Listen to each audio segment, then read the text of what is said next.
Hello students, now I will explain the science of class 8, lesson 6, page number 82, heading is flame. Some substances burn with a flame while other burns without a flame. कुछ पदार्थ ऐसे हैं जब वो जलते हैं तो flame बनती है, फ्लेम निकलती है, जबकि कुछ ऐसे भी पदार्थ होते हैं जिनके जलने पर फ्लेम नहीं निकलती है. A flame is said to be produced when a combustible substance is in the vapor state and burns. जब कोई ज्वलनशील पदार्थ जलने के पहले वाष्प में बदल जाता है तब उसकी वाष्प जल करके फ्लेम बनाती है. कोई भी जो बर्निंग सब्सटेंस है जब तक यह वेपर स्टेट में नहीं जाएगा तब तक फ्लेम नहीं बनेगी. For flame to be produced during combustion के समय फ्लेम बनने के लिए both the combustible substance and the supporter of combustion must be gases. दोनों ही चीज़ें, जैसे ऑक्सीजन तो गैस ही है, जलने वाली जो ज्वलनशील पदार्थ है उसका भी गैसियस स्टेट में होना आवश्यक है.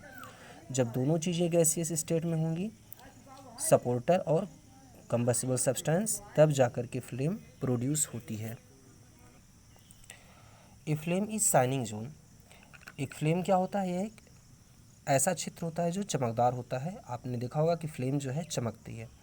In which a combustible gaseous material undergoes combustion producing heat and light.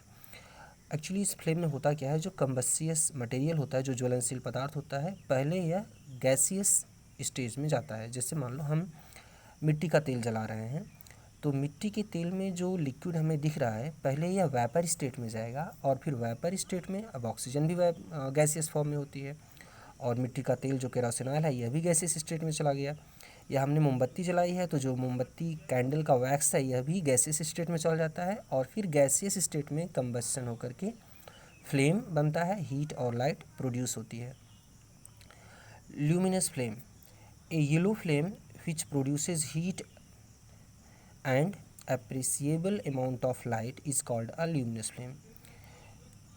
जब एक येलो कलर की फ्लेम, जैसे जब हम कैंडल जलाते हैं तो येलो कलर की फ्लेम प्रोड्यूस होती है और फिर हमें हीट और लाइट दोनों ही मिलते हैं. It is produced by the incomplete combustion of fuel. Yellow colour की फ्लेम क्यों बनती है? क्योंकि जो कंबस्टिबल मटेरियल होता है इसका इनकम्प्लीट कंबस्शन होता है, कंप्लीट कंबस्शन नहीं होता है.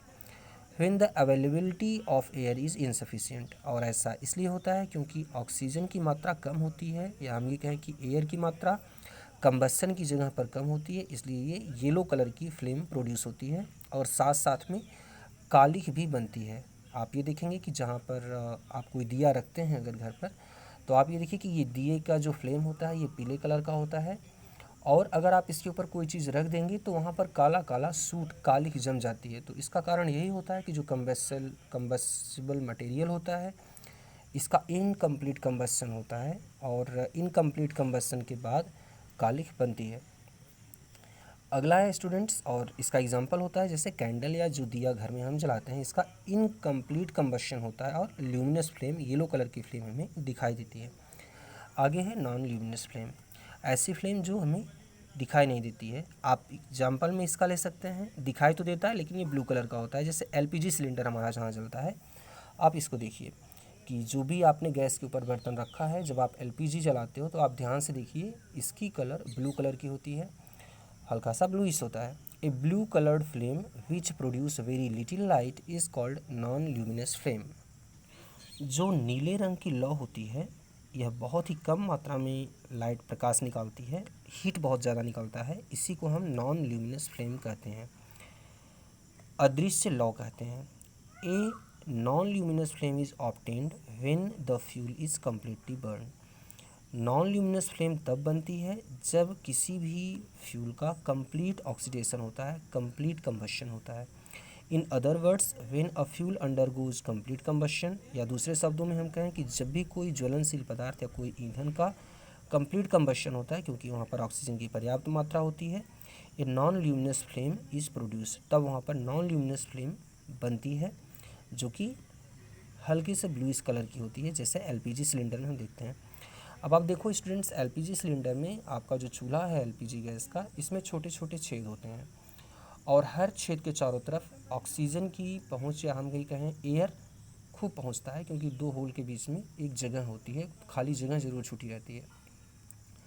तो इस तरीके से जहाँ भी एलपीजी गैस हमारी निकल रही है उसके चारों तरफ ऑक्सीजन होती है, और इसी कारण से कंप्लीट कंबशन होता है।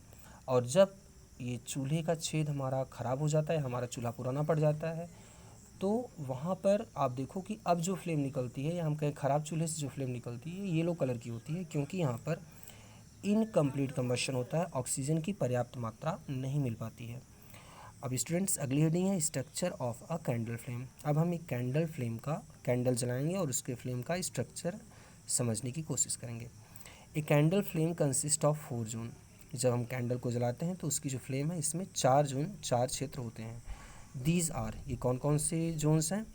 नॉन ल्यूमिनस जोन और कंप्लीट कंबशन, ये सबसे किनारे की तरफ होता है, यहाँ पर नीली लौ जलती है और ये हमें दिखाई नहीं देता है, ये सबसे बाहर होता है। इसके बाद luminous zone of incomplete combustion, ये जो पीले रंग की जो हमें दिखाई देती है लौ फ्लेम, ये सेकेंड वाली होती है, luminous zone of incomplete combustion.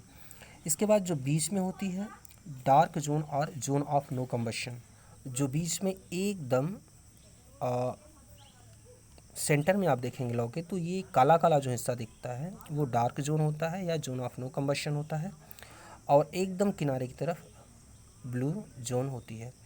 अब स्टूडेंट्स, हम इस पेज नंबर 83 पर देखेंगे। स्टूडेंट्स, अब आप पेज नंबर 83 देखिए। ये जो यहाँ पर कैंडल जल रही है, आप इसको ध्यान से फिगर को देखिए। यहाँ पर चारों जोन लिखाए गए हैं, outer non luminous zone, luminous zone, फिर इनर और डार्कर जोन और ब्लू जोन। स्टूडेंट्स, आप ये बढ़िया से इसको समझ लीजिए, और इस लेसन को जितना पढ़ाया गया इसको ध्यान से पढ़िए। इसको हम कल एक्सप्लेन करेंगे। Thank you.